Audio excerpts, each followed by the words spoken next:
Welcome back to another episode of True Horror Stories. Today, I'm sharing 4 deeply disturbing break-in stories that were sent to me by viewers who experienced these terrifying events firsthand. These aren't just simple burglaries. These are stories of home invasions, stalking, and encounters that left people questioning their safety forever. So turn off the lights, put on your headphones, and let's dive into these 4 disturbing true break-in horror stories. Story 1. The Midnight Visitor. This first story comes from Sarah, a 26-year-old nurse who was living alone in a small apartment in Ohio. Sarah worked the night shift at a local hospital, which meant she was usually asleep during the day and awake all night. This unusual schedule would become both a blessing and a curse in what happened next. It was a Tuesday night in October, around 2:30 a.m. Sarah had just gotten home from her shift and was winding down, still in her scrubs, when she heard something that made her blood run cold. The distinct sound of her front door handle being turned, slowly, deliberately, as if someone was testing to see if it was locked. Sarah froze. She lived on the second floor of a small apartment building, and the only way to reach her door was up a narrow staircase. There was no reason for anyone to be at her door at this hour. She held her breath and listened. Asterisk, click, click, click. Asterisk. The handle was being turned again, more forcefully this time. Sarah crept toward the door and peered through the peephole. What she saw made her stomach drop. A tall figure in dark clothing was standing directly in front of her door, but their face was obscured by a hood. They weren't trying to hide, they were standing right there, as if they wanted to be seen. Sarah's hands shook as she double-checked that her deadbolt was engaged. It was. But then she remembered something that made her panic. Earlier that week, her landlord had mentioned that some of the door frames in the building were old and the locks weren't as secure as they should be. The person outside seemed to sense her presence. They stopped trying the handle and instead began to knock. Not a normal knock, slow, deliberate taps. Tap, tap, tap. Then silence. Then 3 more taps. Sarah grabbed her phone and dialed 911, whispering into the receiver about an intruder trying to break into her apartment. The dispatcher told her to stay on the line and that officers were on their way. But the building was in a quieter part of town, and Sarah knew it would take at least 10 minutes for police to arrive. That's when she heard it, the sound that still haunts her to this day. A key sliding into her lock. Sarah's blood turned to ice. Someone had a key to her apartment. The deadbolt began to turn, and Sarah realized with growing horror that whoever was outside could get in whenever they wanted. She ran to her bedroom and barricaded herself in the closet, still on the phone with 911. She could hear footsteps in her apartment now. Slow, methodical steps moving from room to room. The intruder wasn't trying to be quiet. They were taking their time, as if they owned the place. Sarah heard them open her refrigerator, heard them turn on her television, heard them sit down on her couch. They were making themselves at home.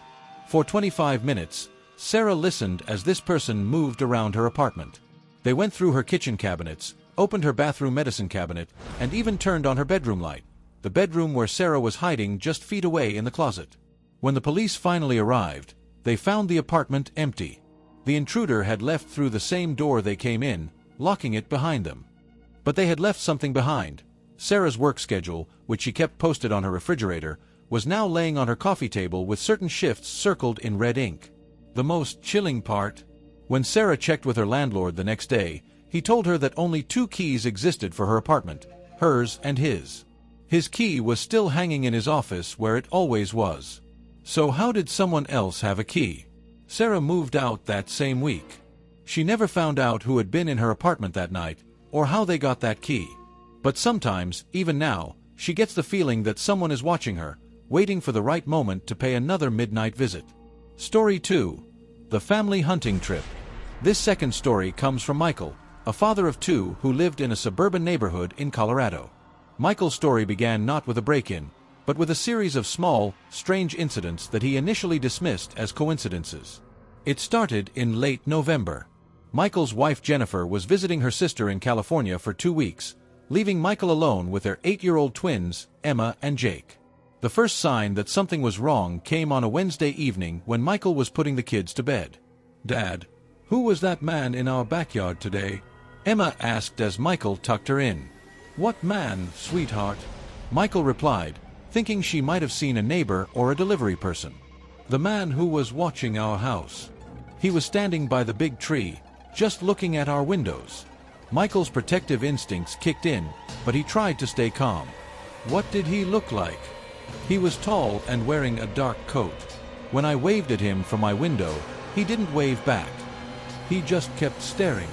That night, Michael checked all the doors and windows twice before going to bed. He also set up his laptop to record the backyard through their sliding glass door, just in case. The next morning, Michael reviewed the footage. At 3:17 a.m., a figure appeared at the edge of their backyard, just barely visible in the darkness. The person stood there for nearly an hour, perfectly still, facing their house. Michael's hands shook as he watched the recording. Someone was definitely watching his family. Over the next few days, the incidents escalated. Michael would come home from work to find small things moved around.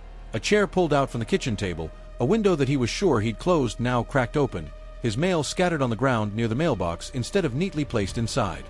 But the most disturbing discovery came on Sunday morning. Michael was taking out the trash when he noticed something that made his blood run cold. In the soft dirt beneath his children's bedroom window, there were footprints. Fresh footprints that led right up to the window and then circled around to several other windows of the house. Someone had been walking around his house at night, looking into his windows, studying his family's routines. Michael immediately called the police, but without any actual break-in or direct threat, there wasn't much they could do besides increase patrols in the neighborhood. That night, Michael barely slept. Every sound made him jump, the house settling, the heat kicking on, a branch tapping against the window. At 2:45 a.m., Michael's worst fears were realized. He heard it clearly, the sound of their sliding glass door opening downstairs. Michael grabbed a baseball bat from his closet and crept toward the stairs. His heart was pounding so loud, he was sure whoever was downstairs could hear it. As he reached the top of the stairs, he could see a beam of light, a flashlight, moving around in his living room. The intruder was inside his house, just below where his children were sleeping. Michael's parental instincts overrode his fear. He charged down the stairs, shouting at the top of his lungs to scare off the intruder and wake his kids so they could run if needed. The beam of light immediately swung toward him, blinding him momentarily. "Get out of my house!" Michael yelled, swinging the bat wildly.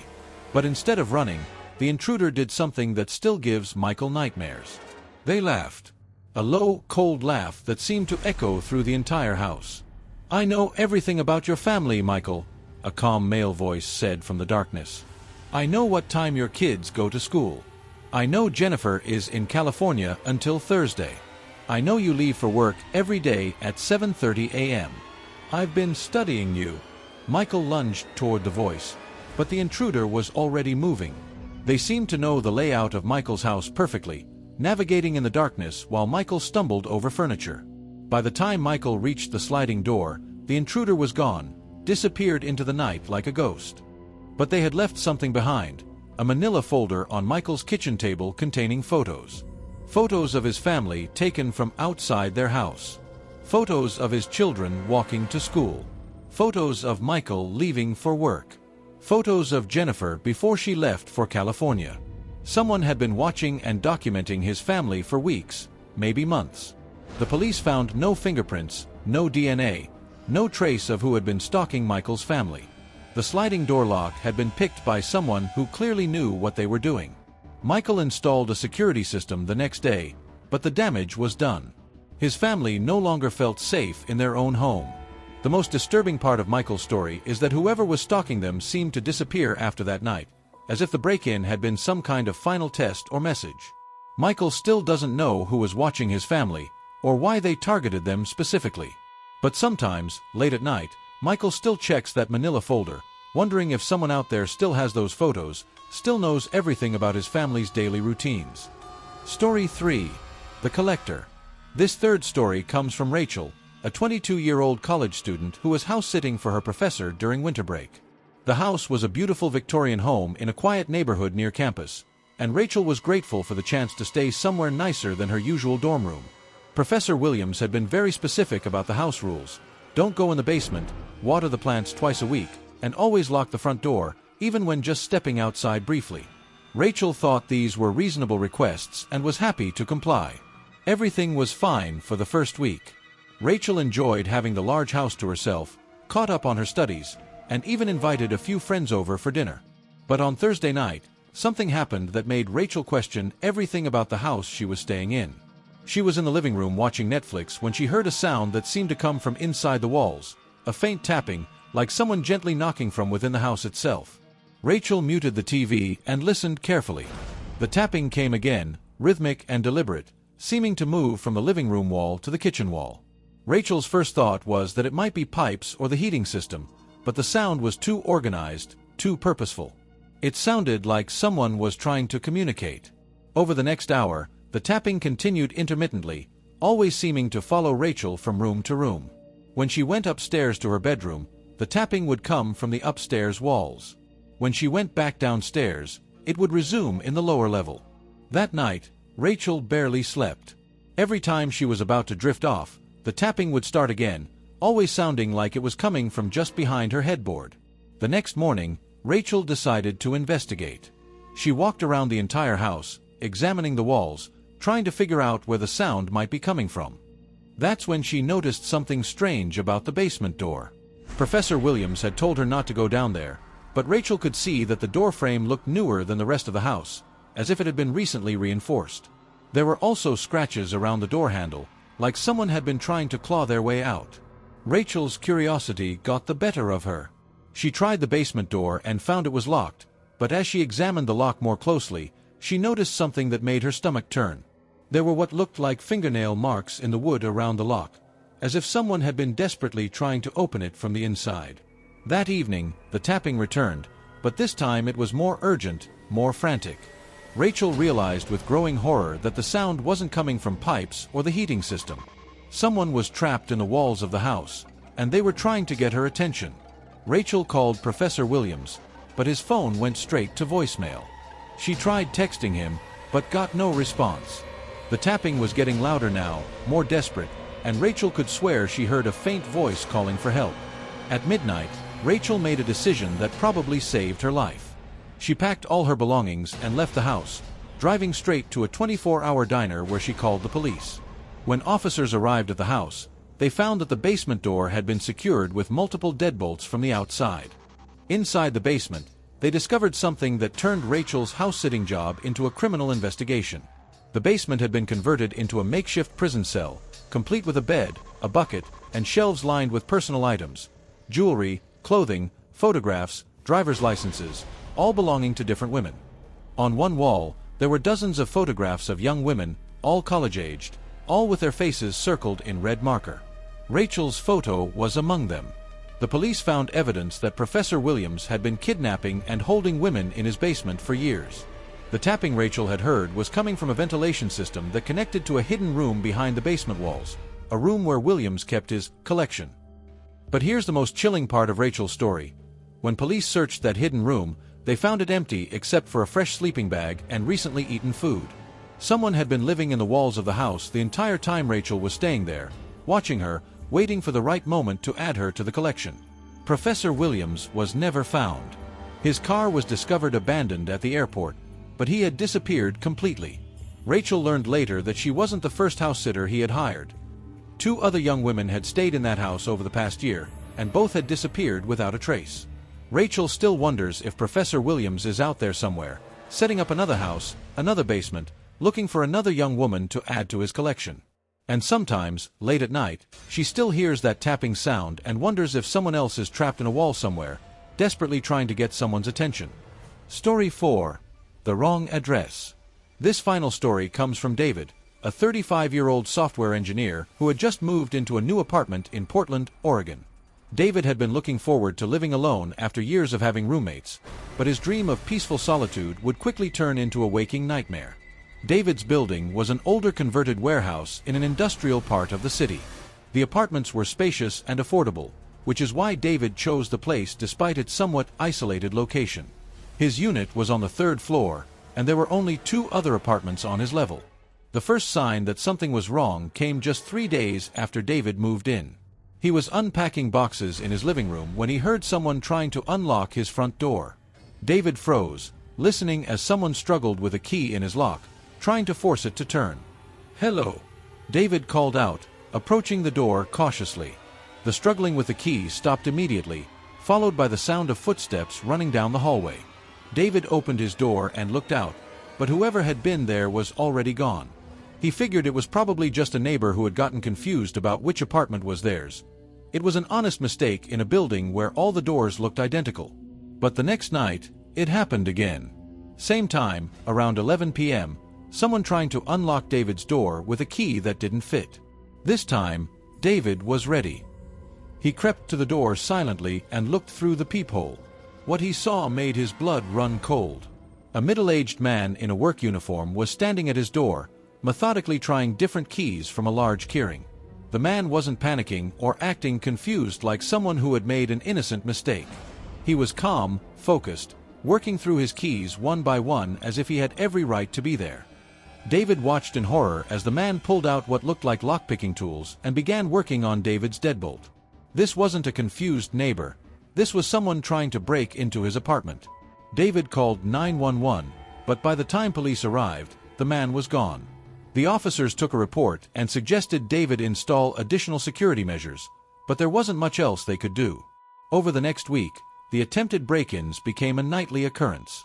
Every night around 11 p.m., David would hear someone at his door, trying to get in. He installed a security camera in his hallway and was shocked by what he discovered. The same man came every single night, but he wasn't just trying random keys anymore. He was getting better at picking David's lock. Each night, he was getting a little further, taking a little longer, as if he was studying David's security measures and adapting his approach. David was living in a constant state of terror, but the most frightening discovery was yet to come. On Thursday night, David was reviewing his security footage when he noticed something that made him question everything he thought he knew about his situation. The timestamp on the video showed that the man hadn't left after his lockpicking attempt. Instead, he had succeeded in opening David's door. David fast-forwarded through the footage and watched in absolute horror as the man entered his apartment and spent 2 hours inside, moving through David's belongings, sitting in his chairs, even eating food from his refrigerator. The man had been inside David's apartment while David was sleeping in his bedroom just 20 feet away. But it got worse. As David continued reviewing the footage, he realized this had been happening for days. The man had been successfully entering his apartment every night, spending hours inside, and leaving before David woke up. David was about to call the police when he heard the familiar sound of someone working on his lock. It was 11 p.m. The man was back. This time, David was ready. He grabbed a kitchen knife and positioned himself behind his front door. When the door opened and the man stepped inside, David confronted him. "What the hell are you doing in my apartment?" David shouted, brandishing the knife. The man looked at David with genuine confusion, as if David was the one who didn't belong there. "I live here," the man said calmly. "This is my apartment. You're the one who's been breaking in." David stared at the man in disbelief. "What are you talking about? I've been living here for 2 weeks. I have a lease." The man reached into his pocket and pulled out a set of keys, a lease agreement, and a driver's license. According to his documents, his name was Robert Chen, and he had been living in this apartment for 6 months. David looked at the lease the man was showing him, and his blood turned to ice. It was for the same apartment number, the same address, but dated 6 months earlier than David's lease. "There's been some kind of mistake," David said, his mind racing. "We need to call the landlord." But when David tried to call his landlord, the number went to a disconnected line. The man, Robert, tried calling his landlord and got the same result. As they compared their lease agreements and tried to figure out what was happening, they made a discovery that explained everything and made the situation even more terrifying. They both had legitimate leases for the same apartment, signed by 2 different people claiming to be the landlord. Someone had been running a scam, renting the same apartment to multiple people and collecting double rent payments. But here's the most chilling part of David's story. When they contacted the building's actual property management company the next day, they learned that David's apartment was supposed to be vacant. It had been empty for over a year due to a legal dispute. Neither David nor Robert was supposed to be living there. Someone had been impersonating the landlord, creating fake lease agreements, and collecting rent money from multiple tenants for an apartment they didn't even own. But who was this fake landlord, And how many other people had they scammed? David and Robert never found out. The fake landlord had disappeared completely, leaving behind no trace except for a series of confused tenants who thought they were living in apartments they had legally rented. David moved out immediately, but he still wonders how many other people might be out there, thinking they're safely living in their own homes, not knowing that someone else has a key and believes they have just as much right to be there. So those were 4 disturbing true break-in horror stories. Each one shows us that sometimes the scariest situations are the ones where the rules we think protect us, locks, leases, the simple assumption that our homes are safe, can be turned against us by people with bad intentions. Which story scared you the most?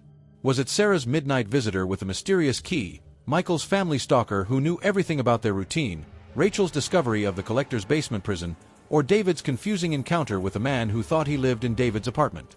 Comment below and let me know which story gave you the most chills. And if you have any true scary stories of your own that you'd like to share, send them to the email in the description below. Don't forget to subscribe for more true horror stories, and I'll see you in the next video. Until then, make sure your doors are locked, your windows are secure, and remember, sometimes the most terrifying intruders are the ones who have been watching and waiting for the perfect moment to make their move. Sleep well.